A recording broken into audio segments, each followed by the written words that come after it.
30 seconds. I'm just waiting for others to join.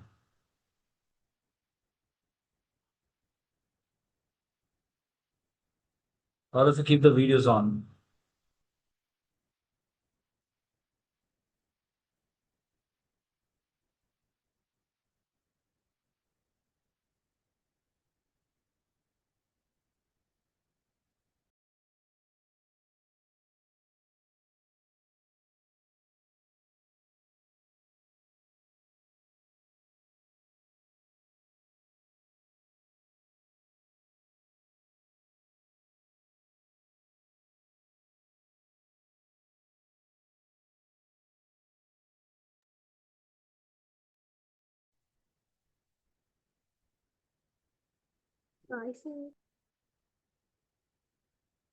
Good evening. Good evening, sir. Good Good evening, evening, sir. sir. Good evening, sir. How are you all? On top of the Huh? world, sir. Yes, no matter what, that should be your answer. Yeah. Come on. Aditya. How are you, man? Great, Huh? sir. Yes. Videos on. Praveen, are you there? Sheetal. Everybody keep the videos on.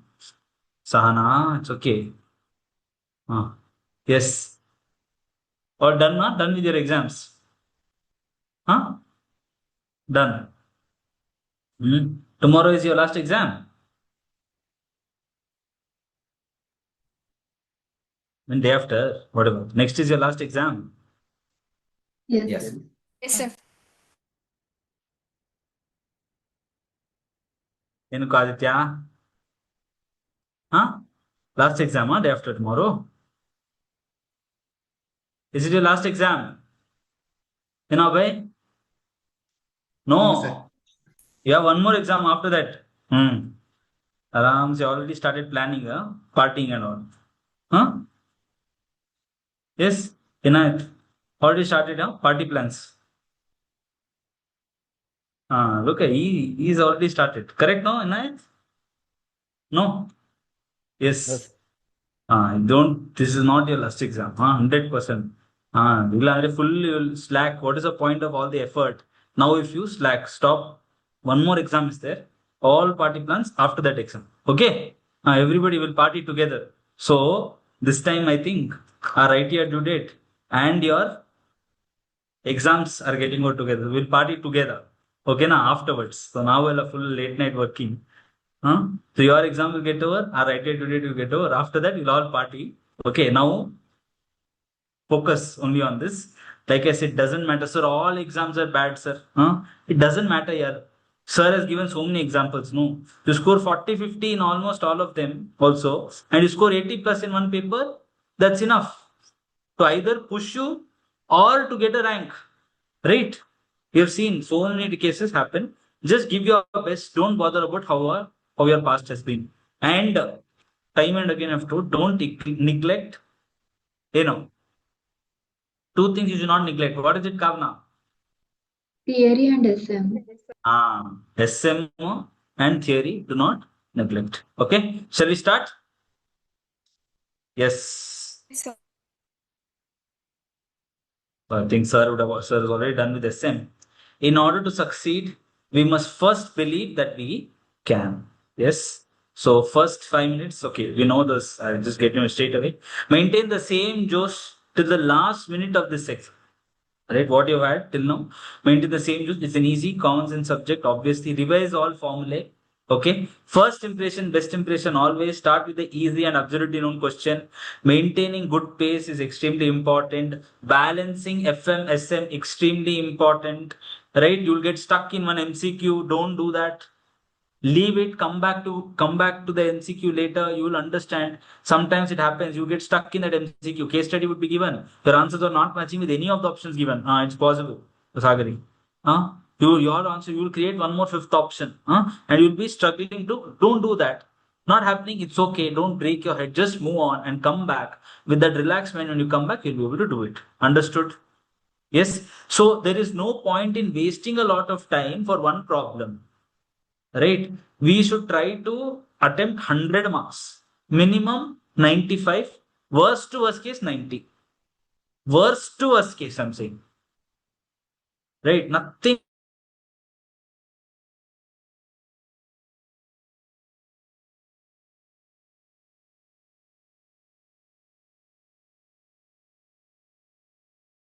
Time kodudilla, and then you lose marks in SM. SM actually should take lesser time. To the point you answer, you should be able to score nice marks. And MCQ of SM, if you're conceptually clear, you'll get good marks in SM MCQs. Okay. Yes. So whatever. So time your paper properly. You know we have given that order. Anyway, I'll come to that. So accordingly, time and do it. Understood? So maintain a good pace right from the start of the paper, right from the get go. Yes. Aim 100. Obviously, be ready for one bouncer. It's okay. Still, you'll get 80 plus. Yes. Read the question carefully. I told you first, last of question in the next page. Working notes are extremely important. Stepwise approach in FM is appreciated. Minimum scoring. See certain repetitive theory, easy problem areas like ratios, working capital, dividend decisions, leverages, cost of capital. Here itself, aram se you can score. Yes. Do's and don'ts. In the last page, a rough sheet, 5 to 10 minutes, write point for each question to be attempted, working notes, steps. Final answer is extremely important. What do I mean by final answer? The last final answer step is also important, not just the steps. Study material language for theory. Write correct question number, because this is most important. No matter what knowledge you have, if you can't write the correct question number, including the sub questions, and I told you it should be together. So question 3 can be at one place, question 2, then you can attempt question 1, that's okay. But question 3, all sub questions should be together. Attempt extra questions compulsory with outer syllabus, then you can get some grace marks. So relaxing before 3 hours, unnecessary wrong expectation about the paper being tough or easy, and then ignoring theory. Okay. All right. So let us start. Financial management, two basic aspects: efficient procurement of funds, effective utilization of funds. Yes, efficient procurement of funds is quantity related, that is quality related. Basically, efficient procurement is related to your financing decision. Effective utilization is related to investing decision. Three important decisions of a financing manager, financing decision, investing decision, and dividend decisions. Yes.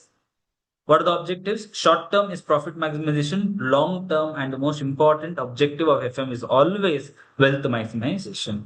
So the difference between profit maximization, wealth maximization, what are the pros and cons? All of that is frequently asked in examination. Finance. So types of financing: long term, medium term, and short term. Short term is up to 1 year. Then you have 1 to 3 years, and then more than 3 years being long term. Sources of finance of a business: equity shares. So all of these are different sources. You can go through what are long term, medium term, and short term sources of finance. Yes, some important sources: ADRs, right? American depository receipts. Depository receipts issued by company in the USA, governed by SEC, right? Global depository receipts, a negotiable certificate denominated in US dollars, which represents a non-US company's publicly traded, equity shares. And then Indian depository receipts. And most important is your debt securitization. It is a tool for converting your, illiquid assets. So illiquid assets are pooled into marketable securities to make it liquid friendly. The example of how loans given by, say, a financing company, right, to its loans given to its customer, that can be pooled into a marketable security. Yes, I hope you all remember this example. So debt securitization with definition, example is must. Deep discount was a zero coupon bond. Zero coupon means there is no interest. Deep discount means it is issued at a very low face value and then matures at a very high maturity period after the lock-in period. Venture capital financing, there are different kinds. First one is equity financing, conditional loan. What do you mean by conditional loan? With a condition. Okay. Now, when you combine equity financing and conditional loan, that is called income note. And finally, you have your participating debenture, that is based on the term, right? So first few years will be a very low interest rate, and accordingly it will keep increasing. That is why it's called participating debenture. Okay. Bridge finance is to bridge the gap. All of you with me? Yes, is to bridge the gap. So say a finance company would have issued a loan, right? It could be a long-term loan, short-term loan, but there might be a gap between when the loan is disbursed versus when it is approved. Now, to bridge that gap, you use something called the bridge finance. That is a short-term finance that is given. Okay. Yes. Then you have bonds that are callable and puttable bonds. Callable bonds give the option to issuer to redeem the bonds premature. Yes. So the issuer can redeem it premature. Puttable bonds, investors have the option to sell before maturity. Right? That is called puttable bonds. Then foreign currency convertible bonds, low interest rate, plain vanilla bond, your simple bonds, right? Converting floating rate notes, right? A convertible floating rate note is issued by giving its holder an option to convert into a longer term debt, right? That's why it's called convertible. Drop lock bond, that Aman means the sir, hi. interest will not. Yes, sir. Sorry to interrupt you. Sorry, Shidi sir here. Hi friends, Yes, yes. Namaste. How are you all?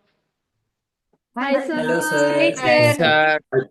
Okay, so I just came to wish you all the last exam, the most crucial, because many people will take last exam little lightly or maybe over aggressive. Without sleeping for a couple of nights, they go and write the exam. This is what I saw in some of the students' attitude. I wanted you to maintain the same attitude what you have maintained for the 5 exams. Today, at least properly you sleep. Tomorrow also, I want you to sleep properly like the way you have maintained. Extreme case, okay, so if you sleep little lesser, probably tomorrow, okay, but doesn't mean that actually day after tomorrow you go and sleep in the exam hall. What is required for your body, you follow.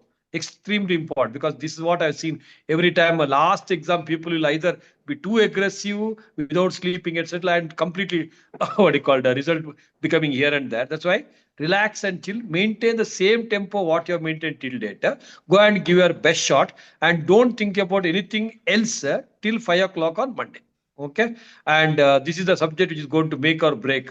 So you just relax. Exam may be easy, tough, doesn't matter. Same attitude like the way you have maintained for every other examination. Okay, all the best and rock. No other thinking till Monday evening 5 o'clock. Okay, extremely sorry, Aman. Bye, sir. Thank you. Thank you so much, sir. Bye, sir. Thank you. God bless you. Bye, Bye bye. Thank you. sir. Thank you, Bye sir. bye. Bye, All the sir. best. Thank you, sir. And Bye, sleep sir. properly. Thanks. Sleep properly. Sir. Sleep properly. Write properly. Enjoy the exam. Bye bye. Bye, sir. Bye, sir. Yes. And then Shetty sir Bandrantha, 1 or 2 people joined along with him, is it? Huh? 37 is the directly 40th. In a Sakri, in Magic Eto. Yes, listen. So, where was I? Yes, drop lock bond, I told it will not drop beyond that point. Yes. Variable rate demand obligation, a normal floating rate note with a nominal maturity. Yield curve note, right? So it is structured debt security. Yield increases when the prevailing interest rate declines. So this is used for hedging, right? So discussed in the class. So when one increases, the other decreases. So you want to hedge your risk in your interest rate, you can go for yield curve note. Yankee bond, yes, denomination in dollar, issued in the USA, issued by a non-US bank and non-US corporation. Euro bond, okay, bonds, yes. It operates outside the jurisdiction of the central bank that issues that currency. Samurai bond, like the name suggests, yes. Tokyo by non-Japanese. Bulldog bond, like the name suggests, yes. So that is in pound sterling. Okay. Masala bond, I told you, right? Rupee denominated bonds issued by an Indian corporation who invest in overseas market. That's why masala, right? It's a rupee denominated bond issued by an Indian corporation, borrowed, who invests in overseas market. Municipal bond for your infrastructure, etc., and government treasury bonds. So anyway, this chapter Istmatra Salala, you will have to go through your notes, whatever you have done for this particular chapter, 100%. So theory question from this chapter, more or less, will always come in the examination. Go through the CAPS material, whatever is done, and all the recent examination questions for this chapter. Okay? Yes. All right. So the next ratio analysis. Yes. Quickly, let's just go through all the ratios. Current ratio, liquidity ratio, right? Current ratio, quick ratio, cash ratio. Current ratio, current assets by current liabilities. Now you have to keep minusing one aspect from the numerator, you get the next ratio. So quick ratio, what do we minus? Current assets includes what? Inventory, trade receivables, cash and cash equivalents. Everybody with me? Yes, no? Yes. Yes. Then comes your quick assets, right? What can we convert it quickly into cash? So basically my cash and cash equivalents, trade receivables can be converted quicker because inventory has to get converted to trade receivables and then into cash. Clear all of you? Yes. Then that is my quick ratio, then cash ratio, cash and bank balance and marketable securities. Denominator in all the three is current liability. Clear? Yes. Then comes basic difference interval ratio. Numerator is quick assets only. Denominator is operating expenses. That is actually daily operating cash operating expenses. So daily operating expenses. Clear? Net working capital ratio, current assets minus current liabilities. Okay. Equity ratio, shareholders equity divided by capital employed. Here in equity it is total. Okay. Next, debt ratio, total outside liabilities by total debt plus net worth or net assets. Basically, that is also total capital employed itself. Debt to equity, debt by equity, debt to total assets ratio, capital gearing, that is fixed percentage bearing fund. So here preferential capital also will come in the numerator. So preferential capital plus debentures plus other borrowed funds divided by equity share capital and reserves minus the losses always. Proprietary ratio, here it is total assets. So if you can see the difference here, total assets, there it is capital employed. Clear? In equity ratio, it is capital employed. In proprietary ratio, it is total assets. Debt service coverage ratio, interest coverage ratio, then fixed charges coverage ratio. Okay. So first we always learn interest coverage ratio, EBIT by interest, right? What is being covered and what covers it, that you should know. What is covering the interest is the numerator. What is being covered is in the denominator. So interest coverage ratio, what covers interest is my earnings before interest. Clear all of you? That will come in the numerator. In the denominator you have interest. Yes. Next, debt service coverage ratio, that is earnings available for debt service. What is my earnings available for debt service? Basically your EBIT plus depreciation but minus taxes. That is my DSCR. In fixed charges coverage ratio, we do not minus the taxes. That's all. Is it clear all of you? Denominator is interest plus installments on. Next, total. So turnover ratios. In turnover ratios, numerator is either sales or COGS. Numerator is always either sales or COGS. Denominator is whatever that ratio is. So for example, total assets turnover ratio, denominator total assets, numerator will be sales or COGS. Fixed asset turnover ratio, capital turnover ratio, every place, denominator is what is the turnover ratio, numerator is either sales or COGS. In inventory, if you observe, first preference is for COGS and then it is for sales. For debtors, it is credit sales. For payables, it will be credit purchases. Yes. Then the turnover ratios, annual credit purchase by average accounts payable will give the turnovers. Then gross profit, net profit, very important. Operating profit, when you mention profit, then only it is profit. If I say operating ratio, then it is COGS, right? So operating cost, that is COGS plus operating expenses. Clear all of you? Operating cost is nothing but COGS plus operating expense. Operating expense is only my S&D and administrative expenses. Okay. Then return on investment is either return profits divided by investment. Return on assets, you can either use net profit after tax or there are different versions actually. Let me stop the screenshot. Yes. So return on assets, okay, I always tell you that EBIT into 1 minus T is a better approach, right? But some of the problems you may use PAT.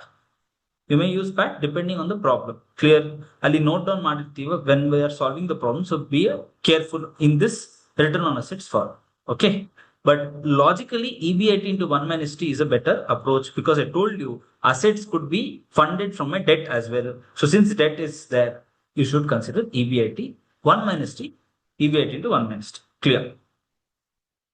Lastly, DuPont analysis. 3 factors are involved for calculating my return on equity. What are the 3 factors? Net profit after tax. All of you sit straight. Pranav, where are you? Net profit after tax. Second, that is my net profit ratio.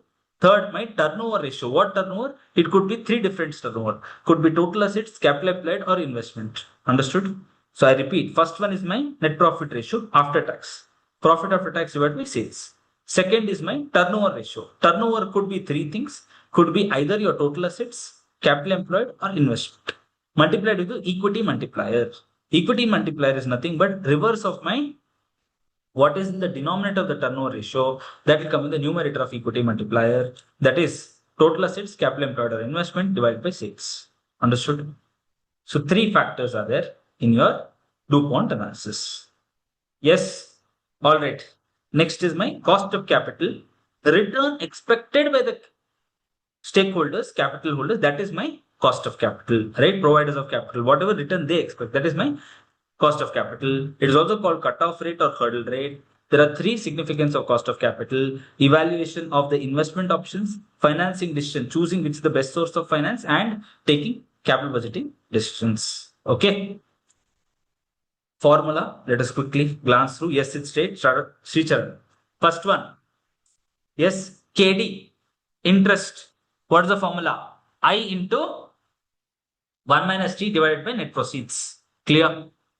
Yes. Next, redeemable. Right? Redeemable ke I into 1 minus T plus. Okay, look at the screen. Yes. So, I into 1 minus T plus RV minus NP by N, the whole divided by RV plus NP by 2. It is also called approximation method. Next comes your preference dividend, which is similar to your debt, PD by net proceeds itself, right? And only thing difference here, it is not tax deductible, so you do not have 1 minus T here. Is it clear? Right? You don't have 1 minus T in my preference dividend formula. Cost of equity, 4 approaches: dividend approach, earnings price approach, Gordon's model, capital asset pricing model, and then realized yield approach. In dividend approach, D1 by P naught, clear? Yes. So most important, there is no growth. There is no growth, and we assume that dividend and earnings are correlated, right? So when one increases, the other also will increase proportionately. Therefore, D1 by P naught. Earnings price approach, EPS by P naught. Right? Gordon's model alli K is equals to D1 by P naught plus G. P naught andre it's always net proceeds. Is it clear? Right? So D1 by P naught plus G is my Gordon's model. Here G could be either B into R, retention ratio into rate of return, or my average method, that is using my compound interest formula. Clear all of you? Yes. CAPM approach, K is equals to RF, risk-free rate of return, plus beta, right? Coefficient of risk into RM minus RF. RM is the return of the market, RF is the risk-free rate of return, RM minus RF is the market risk premium. Market risk premium into my beta coefficient plus risk-free rate of return is nothing but KE. This is my capital asset pricing model. Clear all of you? Yes. So CAPM method considers only non-diversifiable risk, as diversifiable risk can be eliminated through diversification. Yes. KR is nothing but KE. Both are same. Only difference in KR there is no flotation cost. There is no flotation cost. Clear all of you? Yes.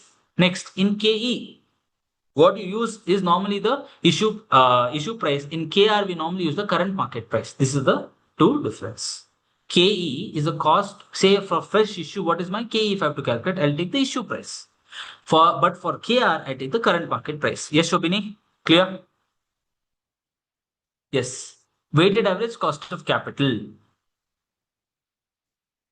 Right? So when you multiply the weights into the respective portion of the capital, that is cost of debt into cost proportion of debt, that is WD, WE, WP, right? When you multiply KR, KE, etc. into the respective weights and add it, that's nothing but weighted average cost of capital. Yes.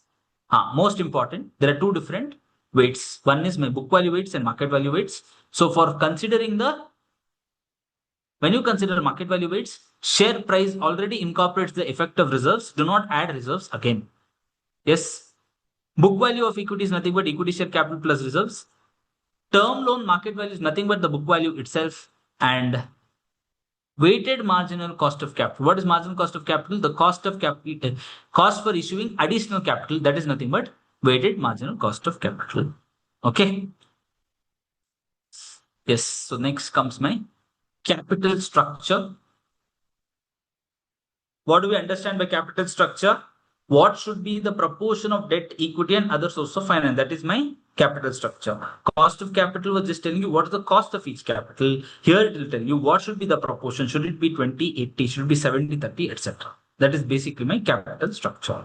Now, in capital structure, you have relevance theories, irrelevance theories. Those theories that have the conclusion that capital structure decisions are relevant for and impact the share price and impact the shareholders' wealth, those are relevance theories. Irrelevance theories say that irrespective of the capital structure decision, it is not going to have any impact on the shareholders. Is it clear? Right? These are the two theories. Now, in relevance theories, we have various approaches. Okay, before that, some basic formulas. Value of firm is EBIT by KO. Equity is NI by KE. Debt is V minus S or interest by K. Okay. First one, net income approach. It is a relevant theory. According to this theory, KO will come down with the increase in the weight of debt. Please remember, the assumptions say what? What are the assumptions? That replaced by equity and equity will be replaced by debt. The total capital is not going to change. Is it clear? That is the assumption. Therefore, with the increase in the weight of debt, since KD is less than KE, Sricharan, which is more, KD or KE? Always KE is more than KD. Clear? Why? Because risk is more for KE. Yes or no? So KD is less than KE. Therefore, what will happen? With the increase in the weight of debt, KO will come down. Yes, as KE is more than KD. Is it clear? That is my net income approach. Net operating income approach. This says that with the increase in the weight of debt, no doubt KD is less than KE, because of which KO should reduce. But however, the equity shareholders start perceiving higher risk, because of which KE starts increasing. The increase in KE is offset with the increase in weight of debt. Therefore, it has no impact. It says it's irrelevant. Capital structure decisions are irrelevant. Traditional approach, most practical approach, it says until a certain point of time, KO will come down. Until a certain point of time, that is until certain increase in the weight of debt, KO will come down. But beyond that, both equity shareholders and debt holders will start perceiving higher risk, because of which KO will increase. Clear? That is my traditional approach. Then comes model. Model is nothing but similar to your NOI approach itself. All those assumptions, etc., will hold good here also. Only difference being they have, proved this or explained this by way of arbitrage process. So, what is arbitrage process?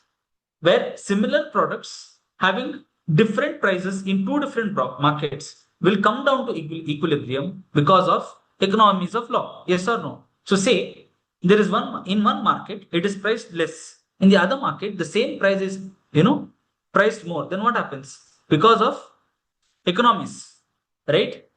It will come to the same price. So wherever it is priced less, you will start buying it. Wherever it is priced more, you will start selling. Because of which this process will happen till it comes to equilibrium. This is my arbitrage process. Understood? Right? Therefore, we have to identify whether it's a levered company or unlevered company. Clear, all of you? And then we need to understand whether it is underpriced or overpriced. Underpriced companies you purchase, overpriced you sell. Clear? Underpriced you will purchase, overpriced you will sell. 1 second.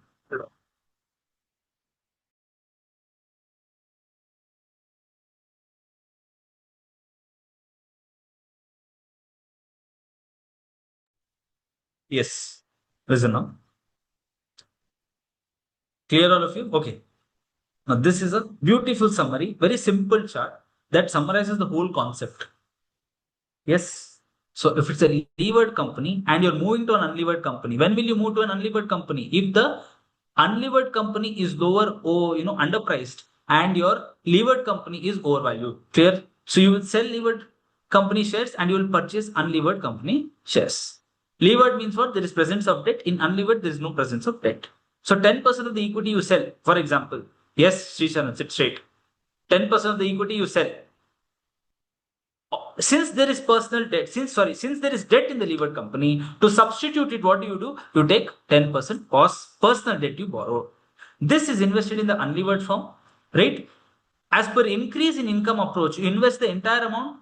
If you want savings in investment approach, you invest only the 10%, and the differential is what you gain. Clear, all of you? Yes. Unlevered to levered. Unlevered company is undervalued and overvalued, and levered company is undervalued. So you sell unlevered and you buy levered. Since unlevered there is no debt, so there is no question of taking a personal debt here. 10% the equity you sell, invest in the levered firm. Now depends on the approach. If you're going for increase in income approach, invest the entire amount. If you're going for savings in investment approach, then you invest 10% in the total value of debt plus equity. Very important. Yes, in the debt as well as equity you invest. Okay, next one, model with tax, right?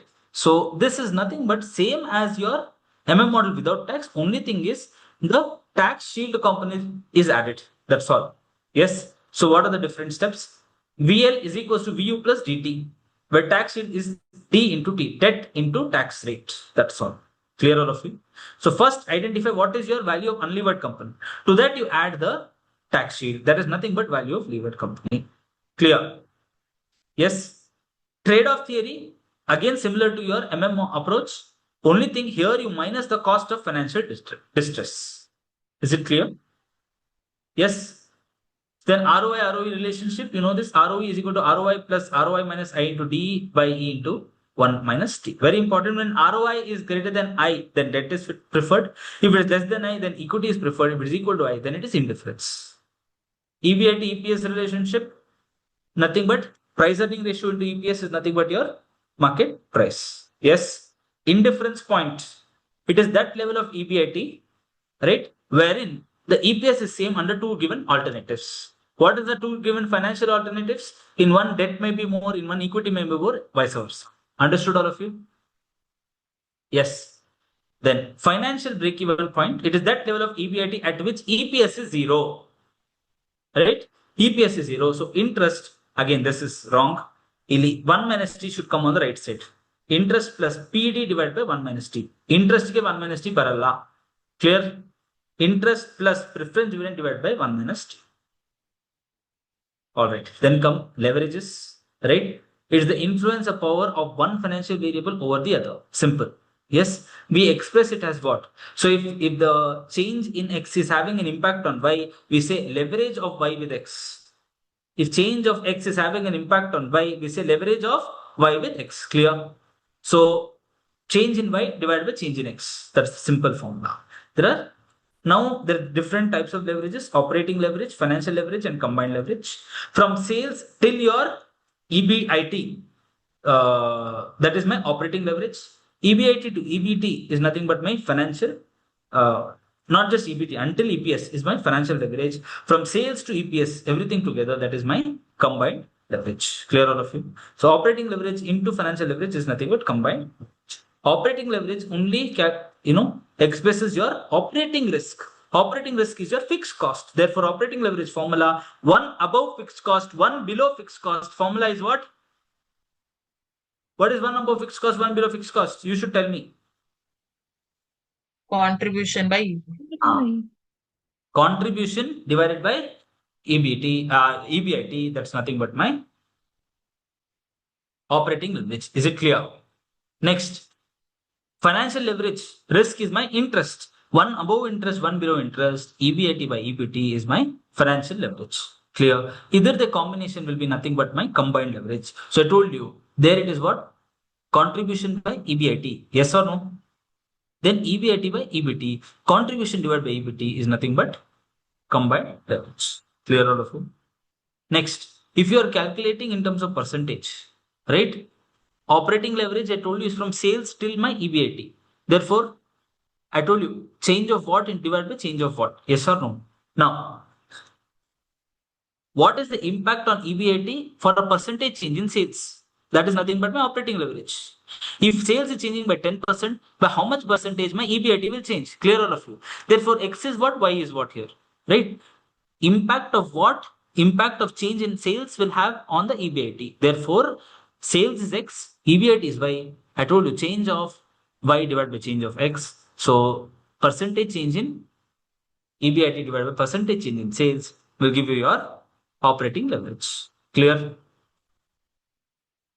All right. So financial leverage also very similar. Yes. So percentage change of EBIT on the EPS. Yes or no? Percentage is of EBIT on EPS. Therefore, percentage is in EPS divided by percentage is EBIT. Is this understood? Total, if I want to do percentage change in EPS divided by percentage change in sales. That's my combined levels. Is it clear? Next, the relationship of margin of safety and degree of operating leverage. They have inverse relationship. Understood? So 1 divided by DOL is MOS percentage. Right? All right. The important theory topic always asked. Financial leverage is a double-edged sword. Who's that? Subiksha, are you there?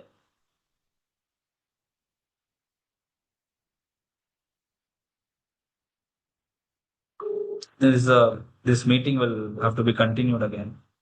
Yes, sir. Sir, but I guess if it's the CA intermediate ID, I guess I can start it, sir. One second. Subiksha, Yes, sir.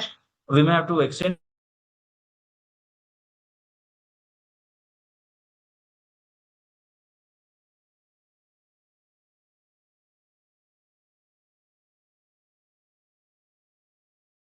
Okay, in 2 minutes, this meeting will end. The same link, all of you join again. Okay, after whenever it stops. Listen now.